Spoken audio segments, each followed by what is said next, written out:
গত মার্চ মাসেও দুইবার আগুনের কবলে পড়েছে বিশ্ব ঐতিহ্য সুন্দরবন।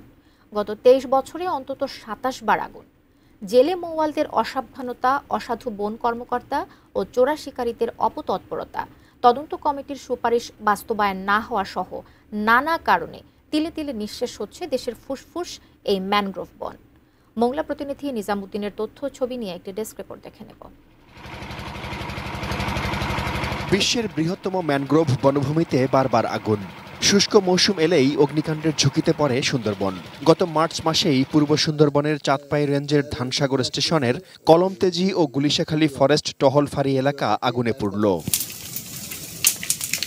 যে বনভূমি বুক দিয়ে আগলে রাখে এদেশকে, গত ২৩ বছরে অন্তত ৩০ বার আগুনের ক্ষত তারই বুকে। অ্যান্টিব্যাকটেরিয়াল অ্যাডিটিভ যুক্ত সেরা ওয়াটার ট্যাঙ্ক বিশুদ্ধ পানিতে ব্যাকটেরিয়া জন্মাতে দেয় না। কেন বারবার আগুন সুন্দরবনে?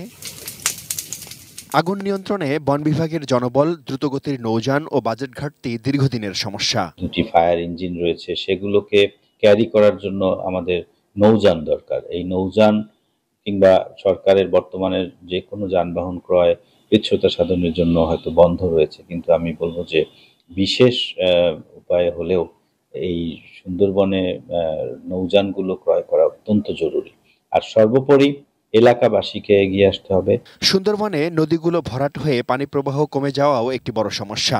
সুন্দরবনকে বাঁচাতে বন, নৌপরিবহন ও নদী ব্যবস্থাপনা কর্তৃপক্ষের মধ্যে সমন্বয় দরকার। স্থানীয় জনগণকে এই পাহারার সাথে সংযুক্ত করতে হবে।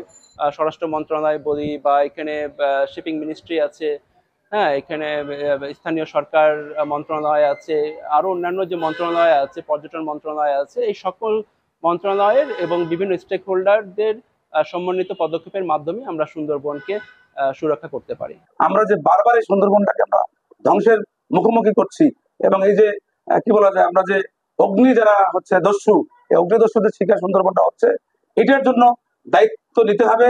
যে সংশ্লিষ্ট যে কর্তৃপক্ষ আছে তাদের দায় এড়ানোর কোনো সুযোগ নেই। যদি তারা দায় এড়াতে চান, তাদেরকেও প্রয়োজনে আইনের আওতায় আনতে হবে। বারবার আগুনে বিনষ্ট হচ্ছে সুন্দরবনের জীববৈচিত্র্য ও পরিবেশ। Shaon Mahfuz, desk report, ATN news.